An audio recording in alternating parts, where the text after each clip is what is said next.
It's a high drive to right. It is out of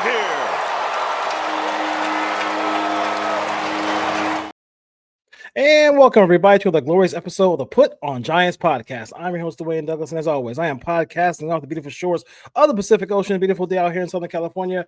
PORSBR is my Twitter handle, and my guest is baseball Jeff 1. He is a tremendous baseball follow. Also, if you are obviously we're talking San Francisco Giants. If you're a Giants fan and you don't follow him, you're just pissing in the wind, guys. I'm sorry. Also, if you love dogs, he does have he's a beautiful dog on his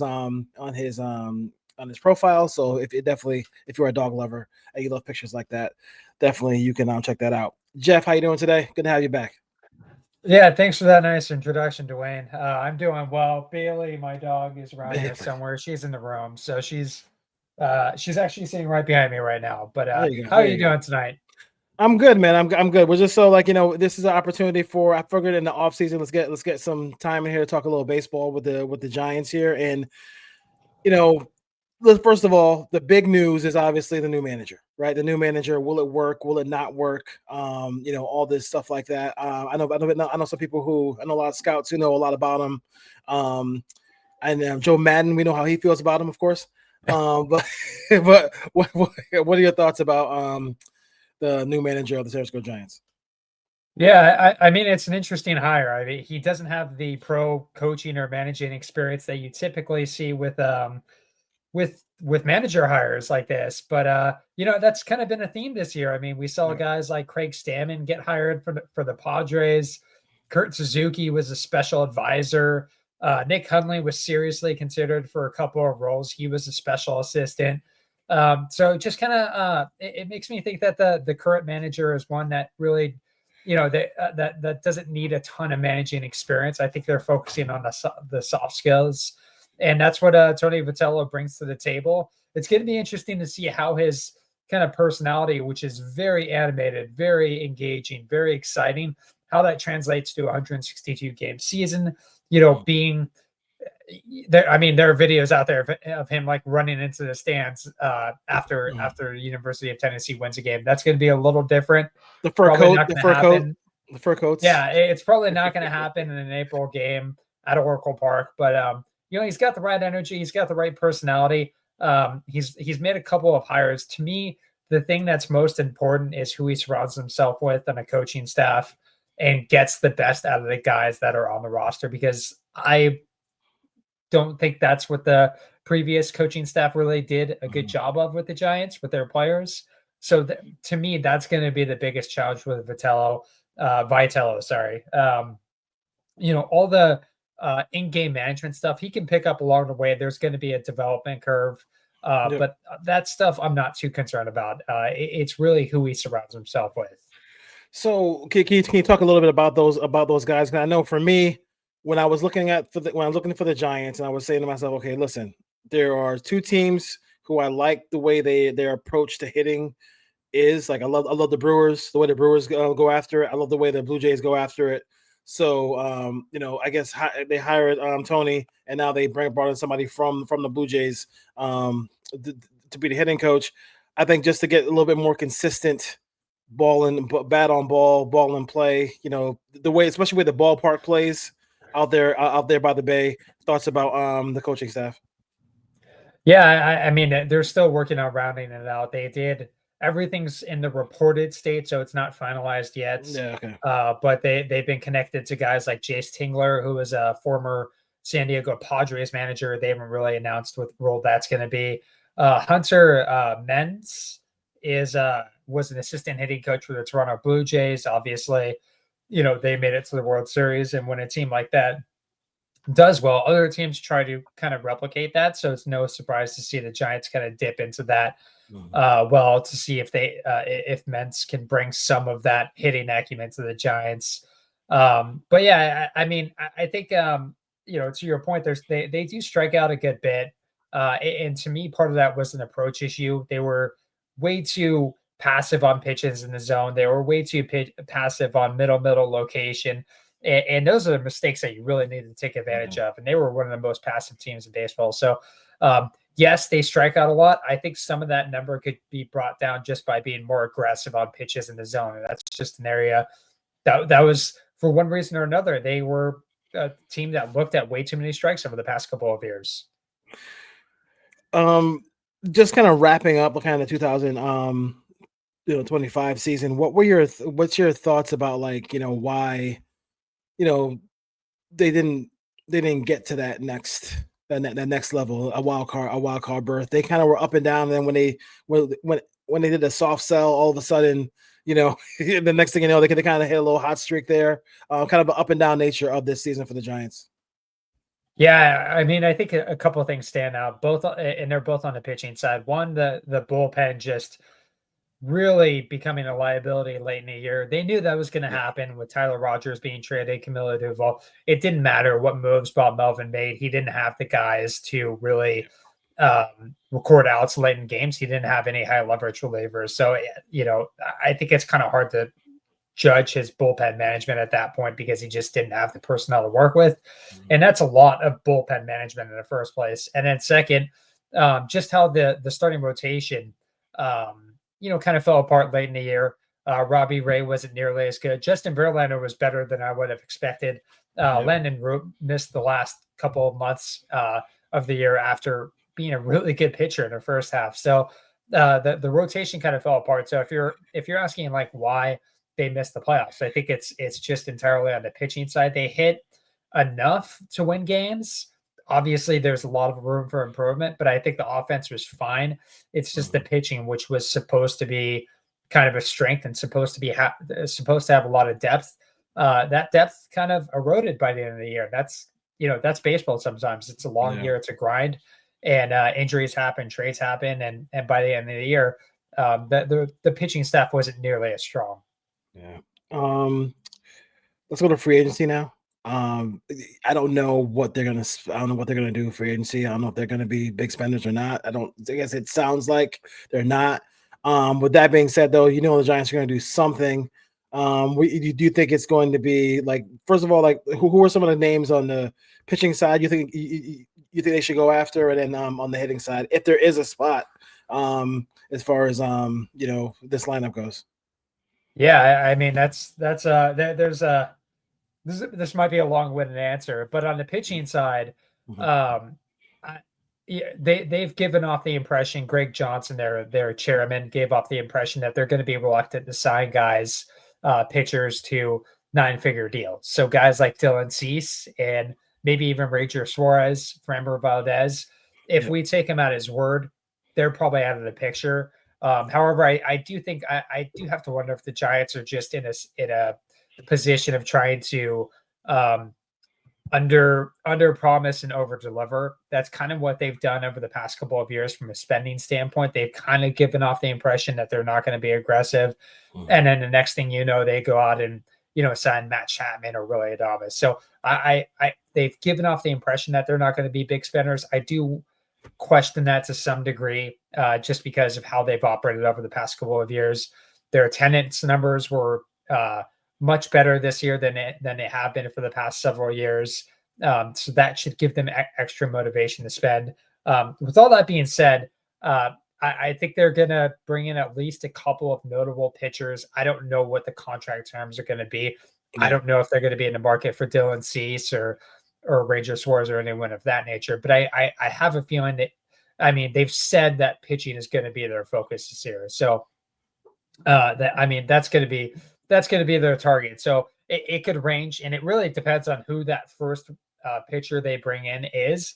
If it's a mid-rotation arm, then if they add another pitcher, it's probably going to be another mid-rotation arm. If it's a top of the rotation arm that they bring in, then it's probably somebody more on the back end side. There's going to be a balancing act there. But yeah, that's where the Giants are probably going to focus their offseason. On the position player side, it gets really complicated because right field is an obvious place for them to upgrade.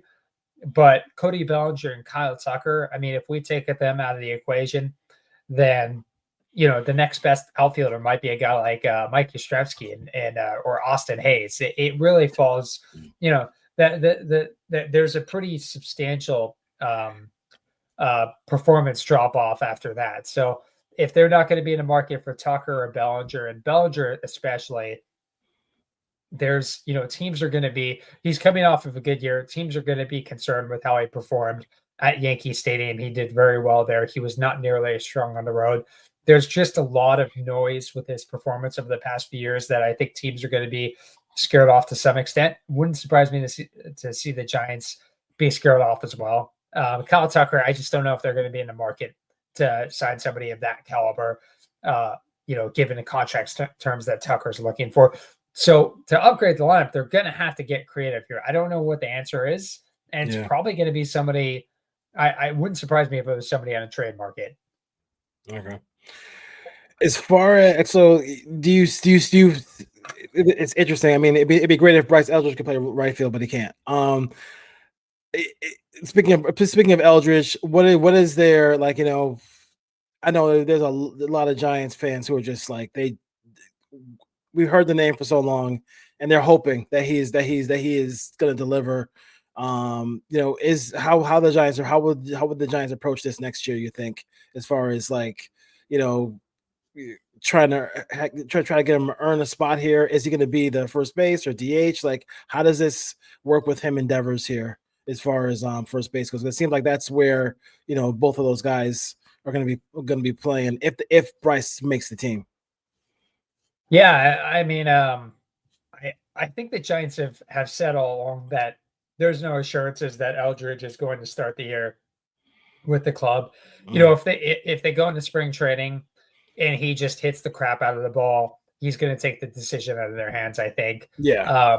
But I don't think they'd be too disappointed if he started next year in AAA, continuing to get more reps in Sacramento, and then calling him up by midseason. But again, it just really depends on how he performs. Wouldn't surprise me either if the Giants kind of added a very short-term DH first base type to kind of be that stopgap in case Eldridge does start the year in the minors. I don't know who that would be. Somebody like a Josh Bell might make some sense. Somebody who you can have on the roster, and as soon as Eldridge comes up, that playing time goes away right away, and then you can pretty much release that player. So I don't know if the Giants know from a long-term standpoint what they're going to do with Devers and Eldridge.